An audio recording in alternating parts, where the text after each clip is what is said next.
This episode of I Work for Him is brought to you by SaferNet, online at safernet.com. You've tuned into I Work for Him, the voice of collaboration for the faith and work movement. We are your hosts, Jim and Martha Brangenberg, and our mission is to transform the workplace of every Christian into a mission field. What does that look like in your workplace? Well, let's find out right now. Have you ever noticed that true craftsmen in this country are hard to find? And when you do find them, they're overbooked or even impossible to hire. There's such a scarcity of tradespeople and craftsmen, we have a mentality that we just have to be satisfied with mediocre quality. And the situation isn't getting any better because we keep telling all the kids to go to college. That's what everybody should do. What can we do? Well, is this a you-go future for all of us? If you don't know what a Yugo is, just go back and figure out what a Yugo is. Because if we all have to drive Yugos, we might as well just walk. To the rescue, enter Dave Hataj. Dave and his company, Edgerton Gear, smelled the problem years in advance and saw that the future of his company depended on getting kids in high school to realize that their giftedness with their hands, that's where it was. Dave then created a formal program which is now called Craftsman with Character. This program is so successful that the state of Wisconsin, every cheesehead across the state, they took notice. Now let's hear the rest of the story from Dave Hataj. Dave, welcome back to I Work for Him. Hey, Jim and Martha, thanks for having me. You guys always make me laugh, so thanks for having me. Highlight of my day. Oh, wow. Nice, nice. The last time you were on the show, Dave, in 2021, Edgerton Gear had successfully infiltrated your local high school to gather some new recruits for your company. Since then, God has done some pretty amazing things, like started by, well, we want to hear what those amazing things are. Start by telling us why Edgerton Gear needed the next generation. So just like most folks in trades and manufacturing, like Edgerton Gear, it's a family-owned business, 61 years going on now. I've been back 32 years. We ran into a hiring crisis just like everybody else has. Not enough kids are going into the trades and manufacturing because, as you said, high schools are steering kids into four-year universities, and we don't need the trades. We don't need manufacturing. There was some brilliant professor who had a lot of influence who told everybody, tech ed of the future is going to be lab coats and computers. We don't need plumbers, welders. We don't need our shop classes. We don't need any of that. And unfortunately, high schools across the country listened. And so shop classes were greatly reduced or shuttered back in the 90s. We basically lost a whole generation of kids that would have gone into trades and manufacturing, but were steered elsewhere. So we were in the same boat. Where do you get good kids coming in? We have an aging demographic. Most machine shops, and a lot of trade companies, plumbers, electricians, they'll tell you that the average age in their companies are in the mid to late 50s. And so that's a big problem. Mm-hmm. We were experiencing the same problem. So I was at our local high school helping them kind of renovate and reinvigorate the tech ed department. And I looked around at these kids and I go, hold it, these kids were me, except, I was 40 plus years ago, not doing well in most of my classes, but I loved shop class. And that's where I thrived. And I thought, these kids are smart in a different way. So I actually went back to school back in 2010, got of all things, which people who know me, it's funny, I ended up getting a doctorate. I'm not an academic, but I developed this course. I studied what these kids need, kids like me. How do you get them involved? How do you get them engaged? And they learn different. They're tacit learners. And we developed this course called Craftsman with Character. 11 years ago, we introduced it into our business. Our local high school said, yeah, let's give it a shot. And it was a game changer. Our average age in our shop, this was 11 years ago now, our average age in our shop is a whopping 28. And we have phenomenal young people that were D students, F students, that are flunking out. But you put them in the right mentoring environment, they work with their hands, you give them a sense of purpose and a sense of community. And it's the most amazing thing that's ever happened to our company. That is so encouraging. And what an effort you put into finding the solution in a way that helps so many people. A doctorate? Seriously? Yeah. I noticed that you hid that when we were together in Dallas, that you're Dr. Dave Hataj. It's kind of funny. That's so awesome. So how are you actually, as you get to know, I suppose you're not getting to know every student anymore, right? Is the school running the program on its own? No, we run it. Okay. But it is an accredited course in our local public high school. So we run it, and it's a small class because we run it with 10 students at a time because we want a very intimate group with these kids. We unpack their worldview. In my mind, we deconstruct their worldview and give them a more of a biblical worldview, even though we don't use religious language because it's a public school. And over that semester, it's a semester-long course, and they get to job shadow in not only our business, but businesses throughout the community to see all the different opportunities there are for them, and really talk about character. What kind of person do you need to be successful? What kind of a good person do you need to be successful? And then out of that, after that semester, they will often go into youth apprenticeship or internships in our company or in other companies around the community. Well, and that's what I was going to ask. How are these kids then getting incorporated into your workplace? Yep. So the next step, after we run them through our Craftsman character course, and again, we have 5 different companies involved. We have an auto mechanic place, an auto salvage yard, the local, the city works department, the tradespeople at the high school, the plumber, electrician, and the HVAC guys. Wow. So they all get this mentoring experience for a whole semester. And then out of that, they get a chance to see, what do I want to do? They make an informed decision of like, okay, I thought I want to be a welder. Nah, maybe I want to be an electrician. Maybe I want to be a machinist. And so out of that, what we do, if they want to work for us and say, yeah, I want to be a machinist, we just had 2 kids we just finished up with. We put them through a summer boot camp. And in our company. So they really now they're working. Before they were just job shadowing and get mentored a little bit, but now we're going to find out what their work ethic is. And out of that, from that semester or the summer after they finish, then if they like us and we still like them, the next step is we'll make them either youth apprentices or adult apprentices. So when you look at the impact on the kids just in your local community, we're going to talk about the greater state of Wisconsin in the next segment of the show. But when you look at the impact on the high school kids right there in your community, what city are you in Wisconsin? Edgerton. What an amazing. So Edgerton Gear, that was the best you could do is come up with the name of the town. Okay, all right. Yeah, I didn't name it. That was my parents. That's all. He inherited the name. All right, okay? So when you look at Edgerton, Wisconsin, and the impact on the high school kids, talk to us about that. How was this impacting those kids? Well, a lot of these kids in high schools, if you're not highly athletic, highly academic, you're not college material, as often is said, you're ignored. And they don't know often schools don't know what to do with you. Like, okay, maybe you'll get a job somewhere, but we're not going to give a lot of attention. So unfortunately, a lot of these blue collar kids, as I call them, they maybe come from broken homes. They may not have a lot of self-esteem. Maybe they just don't fit in high school because they're tacit learners. So we get kids that come in pretty damaged, wounded, or maybe just really poor self-esteem, maybe not the greatest social skills, who knows? So to put them in an environment where people value them and they give them dignity and say, you matter. You are not created by accident. You have a purpose. In fact, you blue collar kids, you're some of the smartest kids on the planet because you know how to problem solve, fix stuff, create stuff, do stuff. And so over that course of that semester, these kids I've had kids that their hoodies on, they're just totally dejected and shut down.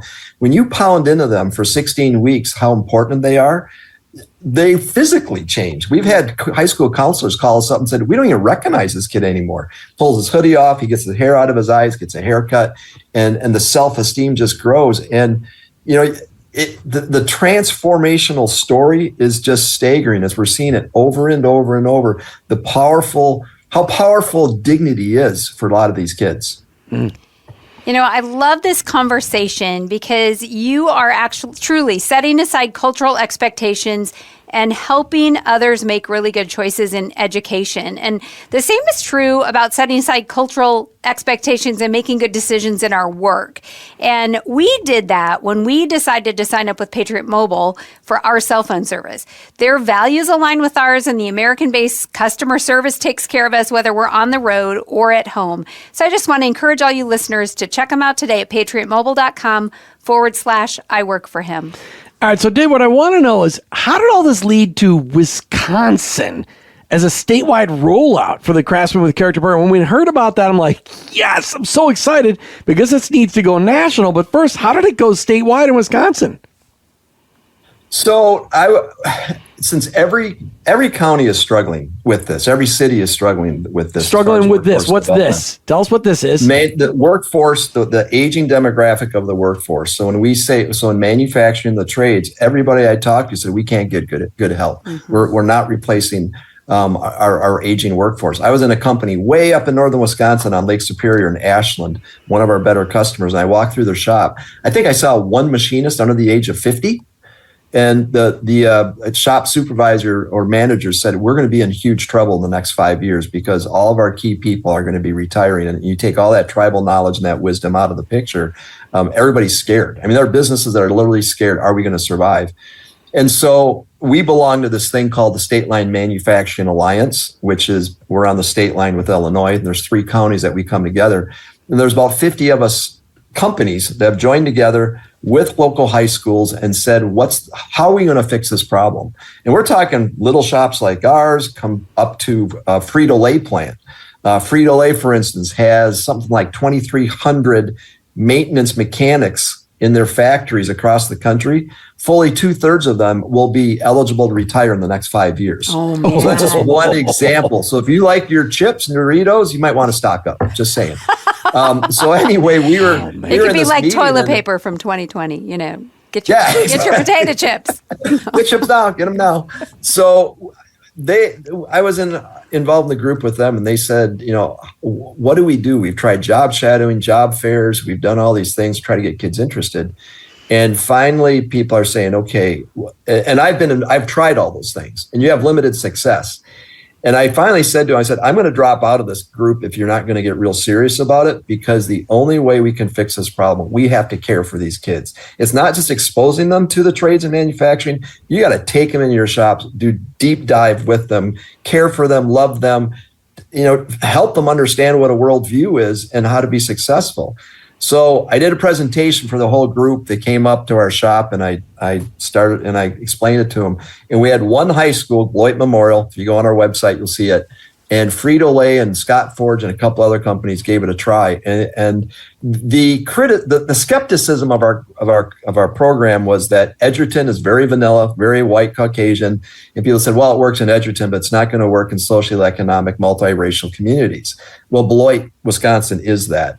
And we ran the course. It blew everybody away. The impact that it had on the kids and the companies, everybody said, we're on to something. This is really, and it started getting the attention of a lot of folks because, again, it's engaging these kids nobody knows what to do with, and all of a sudden these kids are rock stars and they're turning into incredible employees. It's amazing because really what you just said is, hey, we had a kingdom idea, and valuing people, which is a kingdom idea, training people to use their hands, that's a kingdom idea. And if it's going to work in a small little town, and it's going to work with some believer kids, it's going to work with everybody. And really, that's what you did. You took a kingdom idea, and it's blessing everybody, whether they believe in Jesus or not. It has nothing to do with Jesus. It has to do with this is an idea from God because he created us in his image. I mean, it's just fantastic. I love this. All right, school's starting up, Dave. The school, I mean, yeah. I know in the upper Midwest, it's after Labor Day because everybody's got to get their fishing in and the crops. I don't understand why they even do after Labor Day. I'm pretty sure it's the farmers, not the fishing. It could be all of it. It could be the vacation. Maybe it's the cheese manufacturers. It's Door County that dominates Wisconsin for sure. All right, what does this program look like in the average high school district coming up here this fall in Wisconsin? So it is a semester-long course. So what happens in Edgerton, for instance, we run our course from 7:30 to 9 a.m. every morning. And so the kids got to get up a little earlier, and that's their first block or two of classes. So it is an actual class. They come to our shop. We don't hold it at the school. They come to our company, and I hold the class there. And we take them through this curriculum that's 16 weeks of movies, they have to do journaling. We do different exercises to figure out, not physical, but mental exercise to figure out what character qualities do you need to be successful in life. And it's not preaching at them. It's helping them to discover what's already inside of them. Mm-hmm. And the fascinating thing to me, I want to say about character qualities, they're universal. And in our world today that everything's subjective, no, it's not. I mean, good is good, bad is bad. And kids recognize that, I need to be excellent. I need to show up on time. I need to be respectful, teachable, humble, all those things. We let them come up with the list, and that they come up with the same list every year. So one day a week, we get them in our shop in our classroom from 7:30 to 9 a.m. The other 4 days of the week, they're actually in our shop and other companies just job shadowing and connecting with mentors who are sharing their life stories and showing them their jobs, what it's like, struggles that they've overcome. And the kids start building connections with really high quality professional blue collar people. And then we come back in the class and we talk about it. We reflect on it. And the kids start getting a vision with some of these folks are saying, wow, if that guy can do it and was successful, maybe I can too. So that goes on for the entire semester. Is this only seniors in high school, or are you dealing with juniors and sophomores? I mean, when are you starting this program? I prefer to have sophomores and juniors because if we get them early enough, then they can get summer jobs, youth apprenticeships, et cetera. But we've had so many kids that have wanted to take it that we've had to focus on seniors in our city. But this next year, we're going to run a couple classes and we're going to take sophomores, juniors, and seniors. Because, how many seniors wake up on first day of class of that year and go, crap, what am I going to do? Yeah. I have to figure it out. I got to make a decision here real soon because there's a lot of pressure on me. So I have to just tell you, I literally have goosebumps as we talk about this because, number one, I just want to highlight for the listeners the fact that you are not just saying, here's your right hand and here's a machine and I want you to do this work. You're talking about their inside work and building the character that makes them a good employee so that they can do the work of their hand. And so I love this whole concept because that's where the value comes from, that internal building up of people, because teenagers are people and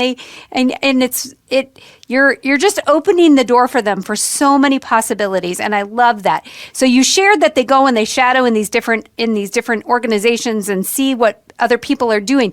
Then are they automatically connected then with local machine shops and fabricators? How does that part work? Well, first to your point real quick, people often say in our state government, well, we just got to teach skills. We got to teach skills. That's a big mantra. I'm like, these kids aren't ready to teach skills. You got to teach them the character and do that personal development and do a lot of healing for them. And some of these kids have gone through a lot of trauma. Yeah. So our class is almost like therapy and a support group to get them to understand they have a vision for their lives. And once they understand they have a purpose, that they are valued, and get them connected, then they just take off. But we have to start there first. So then after that, as far as how they get, the connection in different companies, I tell the kids, this is like a semester-long job interview because you're going to be for 16 weeks and cycling through these different companies. You're going to get to know them. They're going to get to know you.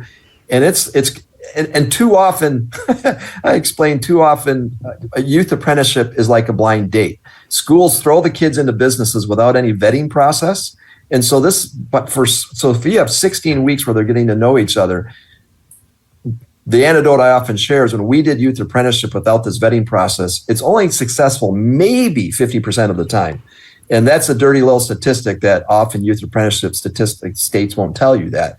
But since we started doing this and other companies have taken this on, we are graduating 100% of our youth apprenticeships because these kids, they know they want to be there. The company knows them. They know they want them there. And these kids are just, it's a pathway right into some really phenomenal careers. And That's good amazing. money. They're making decent money. They're getting jobs right away out of high school. And kids coming out of college are going, I got $300,000 worth of debt and still no job. All right, but you still didn't tell us. I mean, you told us how you got, the Southern Wisconsin, Northern Illinois guys got together and you had this little alliance thing. But you said the school districts across Wisconsin are picking this up. I mean, how many districts across Wisconsin are picking this up? Well, it's not just Wisconsin. Now it's the Midwest. We're looking at Northern Illinois, Michigan, other places. So we've been doing a ton of work of training videos to be able to scale up and how we're going to figure this out. I think we're going to be in something like 25 different school districts by this next spring. And this will probably go it's probably we anticipate it's going to quadruple or more by next year because it's taking off. So do you want me to share about the Navy yet or not? Yeah, I do. But I want to just say, don't forget about Minnesota. Okay. I grew up in Minnesota and we got that just because of that Viking Green Bay, adversity there. Don't forget go a little over to the west and don't forget about Minnesota and the Iowa people. Everybody forgets about Iowa. All right. Well, they do. Make some introductions. If you know some companies work that on are it. No, I want to get We'll you work to on that. Missouri. We get you. Okay, we'll do whatever we can do to help you. I got just the person to introduce you in Iowa City. All right, so somehow this led to you building submarines in Wisconsin. Tell me about this. Yeah. So this whole thing that I talked about, the State Line Manufacturing Alliance, once people saw the success, all of a sudden the CEO of Scott Forge, which is a big forging place in Wisconsin, he calls me up. He goes, "Hey, you got to get over to the tech school." I'm like, why? He goes, "The Navy's here, and I've been telling them about what you're doing." I'm like, what are you talking about? Just get over here. So I go over to the tech school, and there's this big workforce development meeting, and this woman from the Navy is sitting there. And the class in Beloit had just finished, and people were so excited. So everybody keeps telling about the class. And so she finally got to me, and she goes, "So tell me about this. But I've already Googled you, so I know a little bit, but tell me about the course." So I talked for less than 10 minutes, and she sat there real pensively and just looking at me. And finally she says, "Okay, I have one question." I go, "Yes, ma'am." She goes, "What do you need to take this national?" What do you mean? She goes, "The U.S. Navy we are serious about our submarine industrial base. Our submarines are our only competitive advantage in our military over Russia and China. Our nuclear submarines. We're a full generation ahead of everybody else, and that's our secret weapon. The problem is we're not getting them fast enough. We're way behind in production." So the Navy went out and did a census among their 16,000 suppliers across the country, and the results all came back pretty similar. They said workforce issues. Workforce development. We don't have enough young people coming in to replace the aging workforce. So the Navy has started this huge, hundreds of millions of dollars in this initiative to ramp up to help high schools and colleges and businesses to figure out and crack this nut. How do we get kids into manufacturing in the trades? So she called me 2 weeks. She goes, "We need to talk." And my answer to her was, "I don't know. I'm a small shop. I guess we would need money and people. I guess that's where you start with any organization." And she goes, "Okay, we'll talk." So 2 weeks later, she called me up. We started talking. She goes, "Put together a proposal. Put together a 3-year vision of what it would take to go national." And I'm like, okay. So I started calling some friends. I have no idea what I'm doing. So I threw together a 3-year proposal for a couple $1 million. And 2 weeks later, they came back. They said, "Great, let's do it." And you're going, like, "Hold it, really?" I should have thought about more money. So after that, we were off to the races. I started hiring really key people to figure out, how to scale it and how to do training programs. And people kept saying, "We got to get all this stuff out of your head and put it into a functioning course that we can replicate and scale up everywhere." So that's what we're doing. So I have a team of 6 right now, and it's expanding because the Navy wants us everywhere. So we're starting off in the Midwest, and then they want us to geographically concentric circles keep growing. Except we can only go so far north, and then we have some limitations. So, of course, and in the meantime, you are practicing the skill of building these submarines, or is that just? We are not building submarines. Okay. But if you go on, it's fascinating. If you go on the Navy has a website called buildsubmarines.com. It is fascinating. You can click on any state and see where some of their suppliers are. And they have 6-week accelerated training schools set up in several parts of the country for free. And you can see what different jobs there are, what their salaries are, and which companies are hiring. It's amazing. It really, really is amazing. So we're just trying to help them, create a pipeline for a workforce. There is no way to explain this, but the fact that God has been in the middle of this from the. Remember how you didn't want to go back and work in the family business? Do you remember that? We're going to put a link to the last. You remember when you were kicking and screaming and whining and moaning and telling God, "I don't want to do this"? Do you remember that? Do you remember that? Well, just for all the listeners. Let me answer. Do you remember that? I do. Pretty sure he remembers that. Yes. For everybody that's wondering, I will put a link in the show notes to our last interview with you to get everybody up to speed. That's right. Okay. Listen, Dave Hataj is really modeling what it looks like to think outside of the box and to be proactive about preparing for the future. Our sponsor, SaferNet, represents the same idea. Looking ahead and making sure that we protect our work and home computers, those environments that we work in all day long. before we have trouble with viruses, cybersecurity, and things like that. Check them out today. We use them in every device that we've got. Safernet.com, safernet.com. All right, so we already know that you're teaching character based on biblical principles, which used to be done in public schools prior to the 1960s. Correct. Is this program going to change the landscape of education all over Wisconsin? Is it going to give kids finally the leg up that they need, the ones that weren't going to college anyway? I think our high school principal here told us that 50% of the kids don't go to college here in this little small town that we live in Missouri. Are the people in higher education giving you pushback? Are we changing the paradigm here, Dave? I've had a number. Okay, again, this is shocking because I'm a small town guy, and I've had people come up to me in education that have been superintendents their entire careers who are on think tanks across the country saying this will change the face of education. And I go, what? Huh? What do you mean? What? They said because you have tapped into something that we have long gone forgotten. That education, it needs to be character based and it's relational, and we need to recognize the uniqueness of every individual.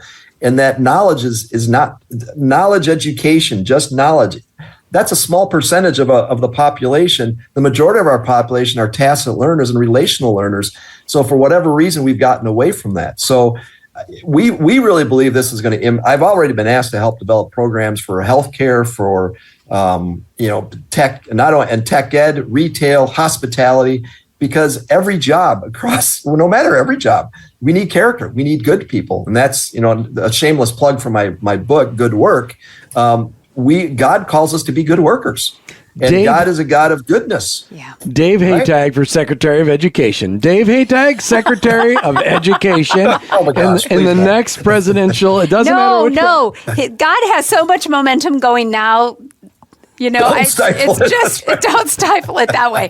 But you know what? I think that this is Why do you guys both think that that being in a government organization be stifling? You could transform education. You're already doing it. Subversively. And that's what I love about the kingdom of God. God says, Amen. Just do it under the radar. And I think, and I'm gonna flat out say, I really believe that there is God, the Spirit's doing something powerful. And I think if you look through history, the great movements of God were often not through, and usually not through the church, not through the academics. They were through the working class, the under the radar folks. And there is such a hunger that I'm seeing in the working class right now that we want to get back to really authentic character, truth, values, communication that with each other, loving each other. Incredible biblical stuff. I've met so many Christian business owners who are saying, help me to change my community. Give me the tools to do that. Mm-hmm. And I think that's where God's working with Craftsman with Character and other organizations that they're trying. Actually, I don't know in other organizations that are trying to do what we're doing, but there's something special happening. Mm-hmm. Wow. Very cool. Amen. Well, okay, you just said a whole lot, and it's so powerful and so encouraging. But is there anything else, any final thoughts that you want our listeners to take away today that they didn't have before they started listening? I would say go to our website, craftswithcharacter.org or cwcharacter.org. If you have a heart for your community, we are trying to unite Christian business owners, leaders across the country to have a vision for their communities. God's already given it to them. And it's also educators, and too often business, education, we're all in silos. Yeah. And I think the great hope is how do we all come together to unite? So if you are an educator, if you are a business owner that says, I want to make an impact and help grow this next generation, please go to our website and take a look. And we have a button for I'm a business or I'm an educator. You can join a 1-hour informational session, unite people in your community and say, how can we help our kids? Because I really, really believe the business community is where it's at to change and to really rescue these kids for this next generation. Mm. In the future, you're going to be hearing from Marionville, Missouri, because I guarantee you they're going to find out about Craftsman with Character. Dave Hataj, thanks for being on I Work for Him today. Hey, thanks both, Jim and Martha. It's always fun with you too. You've been listening to I Work for Him with your host, Jim and Martha Brangenberg. We're Christ followers. Our workplace, it's our mission field, but ultimately, I work for him. This episode of I Work for Him is brought to you by SaferNet, online at safernet.com. My Windows computer updates security every few days. Is it enough? Stay ahead of cyber threats with SaferNet VPN. For businesses seeking top-notch security without complexity, we've got you covered. Plus, protect your family with powerful internet filters. Experience the ease of cybersecurity with SaferNet VPN. Join us in creating a safer online environment by getting secured now. Sign up at safernet.com. That's safernet.com. Did you know that God has a calling on your life? It's true. He's called you to bring Jesus to the world. For some, that may look like a pulpit or a foreign mission field, but for most of us, it looks like a construction site, a cubicle, a hospital, or a classroom. Wherever it is that you work, live, volunteer, and invest, that is your mission field. To learn more about integrating your faith into your work and retirement, check out our books, I Work for Him, She Works for Him, and I Retire for Him, by going to iworkforhim.com/bookstore. Thanks for listening to the I Work for Him podcast with your host, Jim and Martha Brangenberg. Please visit iworkforhim.com to learn more about connecting your faith and work, to join the I Work for Him Nation, or subscribe to our weekly blog. You can also follow us on social media at I Work for Him to stay up to date and meet our guests. If today's message spoke to you, please subscribe, rate, and review the show on your favorite podcast platform. Your review will launch more workplace missionaries across America. That's at I Work for Him and online at iworkforhim.com. I work, the number 4, him.com.